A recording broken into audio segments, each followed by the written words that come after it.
મસૂરીમાં લાંબા વીકેન્ડના કારણે ભારે ટ્રાફિક જામ, પ્રવાસીઓ અને સ્થાનિકોને મુશ્કેલી।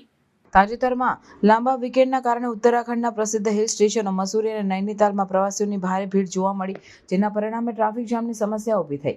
મસૂરીમાં કિન ક્રેગથી ગાંધી ચોક, પિક્ચર પેલેસ, લાલા ટીબા અને મોલ રોડ સુધી લાંબા વાહન જથ્થા જોવા મળ્યા, જેના કારણે સ્થાનિકો અને પ્રવાસીઓ બંનેને મુશ્કેલીનો સામનો કરવો પડ્યો। ટ્રાફિકની સમસ્યાને નિયંત્રિત કરવા માટે દહેરાદૂન જિલ્લા પ્રશાસને ભારતીય નાગરિક સુરક્ષા સંહિતાની કલમ 163 લાગુ કરી। આ કલમ હેઠળ અધિકારીઓને જાહેર વ્યવસ્થા જાળવવા માટે તાત્કાલિક પગલાં લેવા સત્તા આપવામાં આવે છે।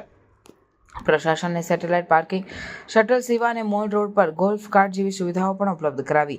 દહેરાદૂન પોલીસ દ્વારા નવા ટ્રાફિક પ્લાનની અમલવારી કરવામાં આવી, જેમાં કિમાડી રોડ અને દુધલી રોડ જેવા વૈકલ્પિક માર્ગોનો ઉપયોગ કરીને ટ્રાફિકનું વહન સરળ બનાવવાનો પ્રયાસ કરવામાં આવ્યો। આ ઉપરાંત સ્થાનિકો અને પાર્કિંગ ઓપરેટરોને પણ ટ્રાફિક વ્યવસ્થાપનમાં સહયોગ આપવા અનુરોધ કરવામાં આવ્યો।